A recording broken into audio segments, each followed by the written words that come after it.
नमस्कार, revolution talks पोडकास्टमा स्वागत छ। म योगेश ढकाल अनि आज हाम्रो अतिथि हुनुहुन्छ आर्यव ढकाल र आजको विषय भाद्र 23 र 24 गतेमा भएको जेन्जी आन्दोलनको बारेमा छलफल गर्नेछौँ र स्वागत छ। फर्स्ट अफ अल मलाई यहाँ पोडकास्टमा ल्याइदिनको लागि एकदम धन्यवाद छ योगेशजी। अब म पनि अब फर्स्ट टाइम हो होइन पोडकास्टमा यस्तो आएको। अलिक त्यो के हुन्छ नि, अब पोडकास्ट बनाउनु पनि हल्लाई हेल्प गरेको पनि हो होइन। अब मेरो पनि आफ्नै पोडकास्ट छ होइन, फिल्मी टक्स। फर्स्ट एपिसोड हजुरसँगै गर्ने हो होइन। अब मेरो पोडकास्ट पनि हेरिदिनु होला। अब हजुर भन्नु। अनि यो जुन हामी 23 र 24 गते भयो जेनेरेसन जेड भन्छौँ हामी होइन, यो चाहिँ 2053 सालदेखि 69 सालसम्म जन्मेका झन्नै 13 वर्षदेखि 28 वर्ष मुनिका जेनेरेसनलाई भनिन्छ। भनेपछि यो आन्दोलन गर्नुपर्नेको यो जेनेरेसन जेडको चाहिँ के थियो त उद्देश्य खास चाहिँ? खै फर्स्ट अफ अल चाहिँ यो जेन्जी होइन, तिनीहरूलाई जुमर पनि भन्छ होइन। अब तिनीहरू चाहिँ को अलिकति बुझ्दा चाहिँ तिनीहरूको चाहिँ कस्तो खालको ट्रेड्स हुन्छ नि भन्दा तिनीहरू चाहिँ कम्युनहलिक्स भन्छ। जस्तो अब तिनीहरूलाई चाहिँ कम्युनिकेसन एकदम मनपर्छ। मोबाइलमा स्क्रोल गरेर फेसबुक इन्स्टाग्राममा एकअर्काको पोस्ट लाइक गरेर के कमेन्ट गरेर तिनीहरूलाई मनपर्छ होइन त्यस्तो गरेको। अनि तिनीहरूलाई चाहिँ सोसल मिडिया भनेको चाहिँ तिनीहरूलाई चाहिँ एकदम धेरै इम्पोर्टेन्ट लाग्छ के। अन्त चाहिँ यिनीहरूलाई चाहिँ यो ठ्याक्क सोसल मिडिया ब्यान गरेपछि नि तिनीहरूलाई चाहिँ त्यति सबै कतिवटा सरकारले 20 कतिवटा गरेको थियो होइन। अब त्यो किनभने चाहिँ तिनीहरूले चाहिँ किन त्यस्तोबाट रिसाएको नि भन्दा टिकटक ब्यानमा त केही पनि भएन होइन, किनभने अरू सोसल मिडिया त थियो होइन। अनि जसलाई चाहिँ एल्गोरिदम चाहिँ बनाएको थिएन कि। अब टिकटकको पनि एल्गोरिदम बनेपछि अब नर्मली भयो होइन। टिकटकमा चाहिँ पोलिटिकल कुराहरू सबै हटाइदियो होइन। तर यो सबै कतिवटा प्लेटफर्महरू हटाएर होइन, फेसबुक इन्स्टाग्राम युट्युबलाई हटाउने भन्ने बित्तिकै सरकारलाई चाहिँ तिनीहरूले चाहिँ के भन्छ नि अलिकति उता खालको अलिक एङ्गर भयो होइन। जब जस्तो त्यो अब तत्कालीन सरकार केपी ओलीको सरकार थियो, त्यसले चाहिँ के भनिरहेको थियो भने हामीले सोसल मिडिया बैन गरेका होइनौँ, तर सोसल मिडियाहरू चाहिँ नेपालमा दर्ता भएर चलाउनुपर्छ भन्ने थियो नि। यसमा चाहिँ जेन्जी आन्दोलन के बुझेका छन् त? यसमा चाहिँ खासमा त्यो भनेको अनि त्यो प्रायः जसो खोइ जेन्जीहरूको अनुमान अनुसार चाहिँ यो प्लेटफर्महरूले चाहिँ कि जेन्जीहरूले चाहिँ सोसल मिडियाहरू चाहिँ बाहिरका विदेशी जस्तो सोसल मिडियाहरू भनेको फेसबुकहरू त सबै अमेरिकन कम्पनीहरू हुन् होइन। अब नेपाल सरकारले त के भनेको छ, नेपालको सरकारको रुल्स एन्ड रेगुलेसनमा चल यहाँ दर्ता गर भन्नु त्यो सरकारको गलत हो र?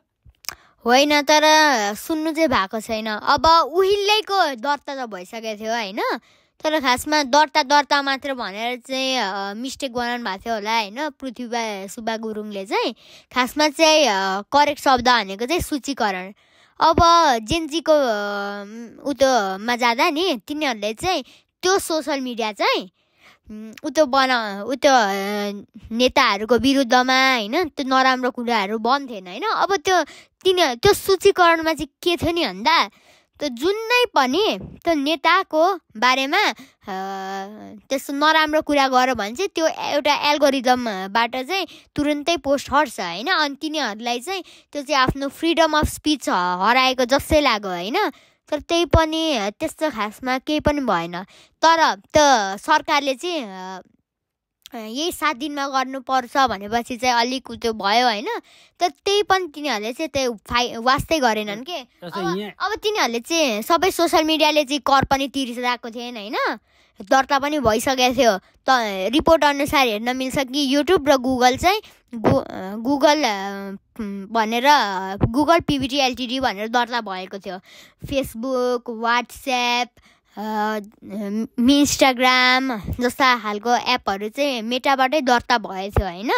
अब यसले चाहिँ अलिक कन्फ्युजन ल्यायो कि जस्तो सूचीकरण भन्नुपर्ने हो, तर दर्ता युज गरेर चाहिँ झन् त्यो भयो। तर त्यो उनीहरूलाई चाहिँ जेनजीले चाहिँ त्यसपछि चाहिँ त्यो डिस्कर्ड छ नि, त्यो डिस्कर्डलाई चाहिँ डिस्कर्ड भनेको कसैले पनि सुनेको थिएन होला होइन हामीहरूको देशमा। त्यही जेनजी होइन कुनै जेन अल्फाहरू बाहेक सबैजनाले त्यस्तो कोही पनि सुनेको थिएन। यो डिस्कर्ड भने त खास गेमिङ हो भन्ने सुनिन्छ, एप्स हो भन्ने सुनिन्छ नि। गेमिङ एप्स त होइन, गेमिङ एप्स भनेको माइनक्राफ्ट रोब्लक्स जस्तो गेमहरू चाहिँ भयो होइन। तर त्यसमा चाहिँ के हुन्छ नि भन्दाखेरि डिस्कर्डमा चाहिँ मेसेन्जरहरू जस्तै हो, फेसबुक जस्तै हो, अरूहरूसँग च्याट गर्न मिल्छ, पोस्ट गर्न मिल्छ, लाइभ स्ट्रिम गर्न मिल्छ। अब तिनीहरूले चाहिँ सिक्रेटली गरे नि त, फेरि नेताहरूलाई थाहा थिएन होइन। अनि त्यसपछि नेपो बेबीहरूले चाहिँ यिनीहरूको कता यिनीहरूको त्यो बच्चा बच्ची चाहिँ कहाँ गएर अमेरिकामा होइन विदेशमा गएर चाहिँ तिनीहरू चाहिँ अलिक त्यस्तो भए चाहिँ तिनीहरूलाई रिस उठ्यायो होइन तिनीहरूलाई। तर तिनीहरूले गरेको यो आन्दोलन चाहिँ गलत थियो। अब यो आन्दोलनको चाहिँ भ्रष्टाचार भनेको थियो होइन। तर कतिजना मान्छेले नै भन्छ त्यो भ्रष्टाचार भनेको त्यत्तिकै लागि हो, तिनीहरू जस्ट सोसियल मिडिया फिर्ता मात्रै चाहियो हो, बन्थेन होइन, भ्रष्टाचार पनि चाहिँदैन भनेर। तर जेनजी मात्रै भनेर बनेको आन्दोलन चाहिँ हामी नेपालले सञ्चालन गरेको शान्तिपूर्ण आन्दोलन चाहिँ कहाँबाट चाहिँ त्यो राजावादीहरू आएन होइन। अनि को त्यस्तो भ्रष्ट नेताहरूको को मान्छेहरूको साइडमा भएको मान्छेहरू आएर यसलाई चाहिँ बिगारेन के। जेनजीहरूलाई त अब बिल्डिङ ध्वस्त गर्थ्यो नि त तिनीहरूले। यो सबै काम भनेको चाहिँ कसले गरेको हो र? त्यही मान्छे, त्यही अरूहरूले त गरे हो। जेनजी भनेको चाहिँ नेपाली कल्चर नै होइन, नेपालको उ त प्रायः जसो कुरा भने पनि तिनीहरूलाई चाहिँ त्यति थाहा हुँदैन क्या। तिनीहरू जस्ट कम्युनहलिक्स हो, सोसियल मिडियामा गर्छ। तर तिनीहरूको नाममा चाहिँ कोही न कोही मान्छेले गरेको थियो। खासमा एउटा हेर्दा नि उतातिर कसरी प्रोटेस्ट सुरु भयो भनेर कसरी ढुङ्गा मुढा हाल्यो नि, कसरी आगो लाग्यो भन्ने सबै आन्सरहरू भेटियो। अब एउटा टेलिभिजन ब्रोडकास्ट गरिरहेको थियो होइन, एउटा के मिडियाले, थाहा भएन मलाई नाम त। तर एकजना मान्छे चाहिँ एकदम रिसाएको थियो होइन सरकारबाट। अनि ऊ चाहिँ जेनजी जस्तो भनेर चाहिँ भनेको थिएन, रिपोर्ट्समा छैन जेनजी हो भनेपछि होइन। तर उसले चाहिँ एउटा ढुङ्गा लिएर क्यामेरामै डाइरेक्टली फान्दै अरे। अब त पुलिसलाई डर लाग्यो नि त होइन त्यसपछि त। अनि त्यसपछि चाहिँ सरकारले रबर गोरी चला भनेर भन्यो होइन। अनि सरकारले रबर गोरी चलाउँदा त रबर गोरी त चलाइरहेको रहेछन् होइन।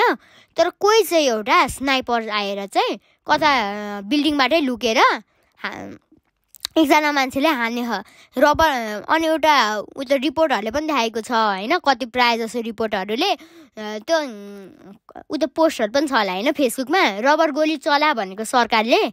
तर उ त नै एक्चुअल गोली नै भेटायो कि भन्नाले रबर त्यो त्यति घाइ त रबर गोलीले गरेकै होइन। खासमा हेर्दा त्यो रबर गोलीको चाहिँ फ्रिक्सन धेरै हुन्छ, तर त्यो नर्मल गोलीको मात्र इम्प्याक्ट गर्छ कि। रबर गोलीको त उता साइडमा पनि त के क्रिसहरू भएपछि नि अलिकति तिनीहरूको फ्रिक्सन हुन्छ, अनि जस्ट यता स्लाइटली हान्ने मात्र हो होइन। तर अब जेनजीहरूले जुन तरिकाबाट उनीहरूले यो प्रोटेस्ट गर्ने भन्दै थिए, तर पिस प्रोटेस्ट नभइसकेपछि अब त्यहाँ विभिन्न अघि भने जस्तो जेनजी आन्दोलनले गरेर जेनजीहरूले मात्रै गरेको आन्दोलन त भएन। यो विभिन्न तरिकाबाट विभिन्न मान्छेहरूले यसलाई घुसपेट गरे होलान्, आतङ्क मचाए होलान्, गलत काम गरे होलान्। तर त्यसको दोष त जेनजीले लिनु पर्यो नि त होइन। तर अब जेनजीहरूले यो गर्नुको बारे पूर्व तयारी नगरिकन गरेको जस्तो देखियो नि त आन्दोलन त हो। त्यो प्रायः जसो जेनजीहरूले चाहिँ अब हजुर बुमरहरू मिलेनियलहरू हजुरहरूलाई चाहिँ अलिकति के भन्छ नि सोसल कुरामा चाहिँ अलिक अवेर हुन्छन् कि। हजुरहरू जस्तो हजुरहरू त के हो न सोसल मिडियासँग ग्रो अप भएको थियो होइन। प्रायः जसो हजुरहरू त उ त कम्प्युटरहरू टिभीहरू पनि अफोर्ड गर्न पनि नसक्नुहुन्थ्यो होइन। सबैजना बुमरहरूले उहाँले चाहिँ के गर्नुहुन्थ्यो समाजमा चाहिँ उ त्यो रेजोनेट गर्नुहुन्थ्यो कि।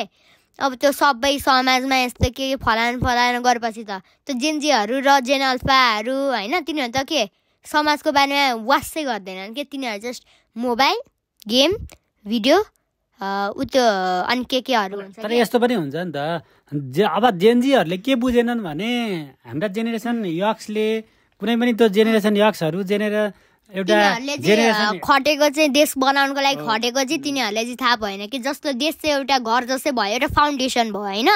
अब तिनीहरू जेन एक्स जेन वाई कति अन्तखेरि last generation, silent generation, baby boomers त्यो जेनेरेसनहरूले चाहिँ सँगै आएर एउटा हेल्प गरेको होइन, एउटा घरको एउटा स्टेबल त्यो बनाउनको लागि होइन। अब जेनजीले चाहिँ सिङ हारेको मात्रै हो कि, अब जेनजीले चाहिँ बुझेको छैन होइन, त्यो देशको फाउन्डेसन बनाउनु कति गाह्रो थियो, त्यो देशलाई राम्रो बनाउनुको लागि नै बिपी कोइरालाले कति 8 वर्ष जेलमा सहनु पर्यो होइन। त्यसको बारेमा चाहिँ प्रपर ज्ञान भएको छैन कि तिनीहरूलाई। अब हामीहरूको देश विकास गर्ने हो भने चाहिँ यो सबै हामीहरूको यङ्गर जेनेरेसन होइन, यङ्गर जेनेरेसन पनि होइन, हामीहरूको देशभरिको सबै जनतालाई हामीहरूको देशको बारेमा चाहिँ प्रपर एजुकेसन दिनुपर्ने हो। अब जेनजीहरूले के बुझे जस्तो लाग्छ भने जेनेरेसन एक्स जेनेरेसन वाईहरूले गरेको दुःख, उनीहरूका फोरफादरहरूले पुर्खाहरूले अग्रजहरूले गरेको दुःख त बिर्से जस्तो लाग्दैन? अब बिर्सेको त हो नि। अब किनभने एउटा बुवाले दुःख गरेर छोरालाई पालन पोषण गर्छ र हुर्कायो बढायो र काम गरेर गरिरहेछ भने त्यो बुवाले कति दुःख गर्यो भन्ने कुरा त्यो छोराको त्यो जेनेरेसनको दायित्व होइन, बुझ्नु पर्दैन हो। अब जस्तो आफ्नो पुर्खाले गरेको होइन, तर आफ्नै बुवा आफ्नै आमा आफ्नै रिलेटिभ्सले त्यही आफ्नोकै लागि जस्तो अब एउटा बच्चाले नि के थाहा हुनुपर्छ नि भन्दा सबैजनामा थाहा हुनुपर्छ, आफ्नो बुबा आमा र आफ्नो देशभरिको सबैजना मान्छेले चाहिँ खटेर एउटा राम्रो फाउन्डेसन बनाउन खोजिरहेछन् भन्ने चाहिँ बुझ्नु पर्यो। अब त्यत्तिकै हामीहरूले त जहिले पनि त सिँगार्ने त होइन नि त, देश भने त देश त बनेको हुँदैन होइन, देशभित्र घर बनेको हुँदैन। अलरेडी पहिला पनि देशमा घर बनिसकेको थियो र अनि त्यसपछि मान्छे जन्मे हो त, मान्छे जन्मे काम गरे अनि त्यसपछि मेहनत गरेपछि एउटा देश बनाउन सकेन। अब सुन्छ न, अब यो आन्दोलनले चाहिँ देश विकास गर, देशको भ्रष्टाचार हटा भनेछ होइन, तर त्यसले चाहिँ के गरिरहेछ नि भन्दा घरहरू सबै भत्काइदिएछ। अब घर भत्कायो भने देश विकास हुन्छ कि देश झन् नराम्रो हुन्छ। अब यसले चाहिँ हामीहरूको देशलाई चाहिँ विदेशबाट पनि हेर्दा त कति अटेन्सन पनि आइरहेछ, तर नराम्रो खालको अटेन्सन के। अब हामीहरूले नै गर्दा अब अरू देश पनि बिग्रिन्छ। अब हामीहरूले चाहिँ के अर्काहरूलाई मुर्दाबाद अर्कालाई जिन्दाबाद भन्नुको साटामा अर्काको गलत कुरालाई चाहिँ अलिक सच्याउन चाहिँ अलिक सहयोग गर्ने, तर हामीहरूले कहिले पनि भाइलेन्स गर्नु हुँदैन। Violence is never the option. अब त्यति सबै त्यो घर जलाएको फन्डिङ चाहिँ कसरी निकाल्छ त? एउटा सिंहदरबार बनाउनको लागि अर्घाखाँचीको एउटा कृषकले आफ्नो सबै फलफुलहरू त्योहरू के भन्छ तरकारीहरू खेतमा रोपेको सबै बेचेर 1 लाख जति सिंहदरबार बनाउनु दिएको। अब त्यस्तो के भन्छ नि, हामी सबैजनाले चाहिँ मिलेर देश फेरि बनाउनुपर्छ र यस्तो कुरा चाहिँ कहिले पनि हुनु हुँदैन। आन्दोलन गर्ने भए शान्तिपूर्ण गर्नुपर्छ, अनि त्यसपछि सबै कुरा चाहिँ भाइलेन्स गर्नु हुँदैन। अब यति कुरा चाहिँ जस्तो डिस्ट्रक्सन गरेपछि रिफर्म गर्नु पर्यो, रिकन्स्ट्रक्सन गर्नु पर्यो भनेपछि नेपाल त त्यति धनी देश होइन।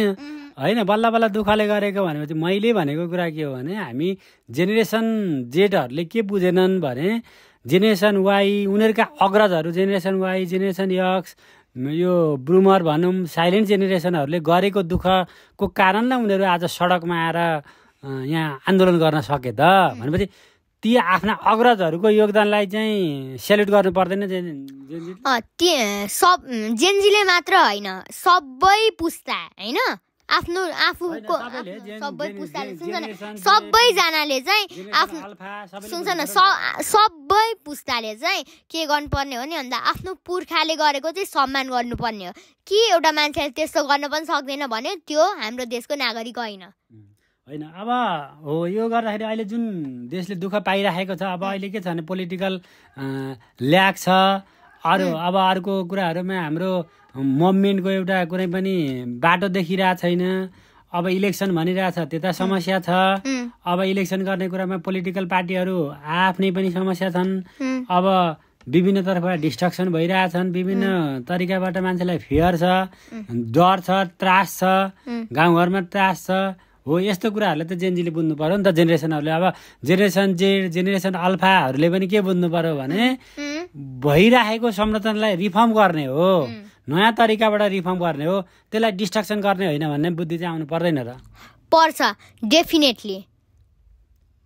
अब हो पर्छ भनेपछि त्यसलाई चाहिँ अब हामीले मिलेर काम गर्नुपर्छ। यो जेनेरेसन जो जसको क्षमता छ त्यही चाहिँ सदुपयोग गर्नुपर्छ भने हेन्ड्स टुगेदर भन्ने नारा लाउनु पर्दैन जेनेरेसनले?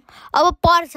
अब जस्तो हामी सबैजनाको केही न केही त फाइदा होला होइन। जस्तो बुमरहरू चाहिँ सोसियली अवेयर छन् होइन, मिलेनियरहरू चाहिँ लोयल छन्, जेनजीहरू चाहिँ टेक्नोलोजीमा एकदम राम्रो छ होइन। अन्तखेरि उता जेन अल्फाहरू चाहिँ अब त्यस्तो के तरिकामा राम्रै हुन्छ होइन, स्पोर्ट्सहरू गेम अथवा केही न केही चेसहरू त्यस्तोमा केही न केही त होला होइन जेन अल्फामा। अब के गर्नुपर्छ नि, हामी सबै मिलेर केही कुरा अरूहरूलाई पनि सिकाउनुपर्छ। जस्तो जेनजीले कसरी त्यो टेक्नोलोजी एकदम सजिलै ह्यान्डल गर्न सक्छ होइन, त्यो कुरा चाहिँ त्यो जसलाई गाह्रो हुन्छ जस्तो बेबी बुमर होइन, बुमर र मिलेनियरहरूलाई चाहिँ सिकाउनु पर्यो। अनि त्यसपछि जसले चाहिँ अलिकति सोसल कुराहरूको बारेमा थाहा छ जस्तो मिलेनियल, बुमर, तिनीहरूले चाहिँ यङ्गर जेनेरेसनलाई चाहिँ अवेर गर्नु पर्यो। अनि त्यसरी सबै मिलेर एउटा राम्रो देश बनाउन मिल्छ। देश जति धनी भयो, जति गरिब भयो त्यस्तो म्याटर गर्दैन, तर देश राम्रो बनाउनको लागि जनता राम्रो चाहिन्छ। सक्यो। Thank you. समय र सम्वादको लागि धेरै धेरै धन्यवाद।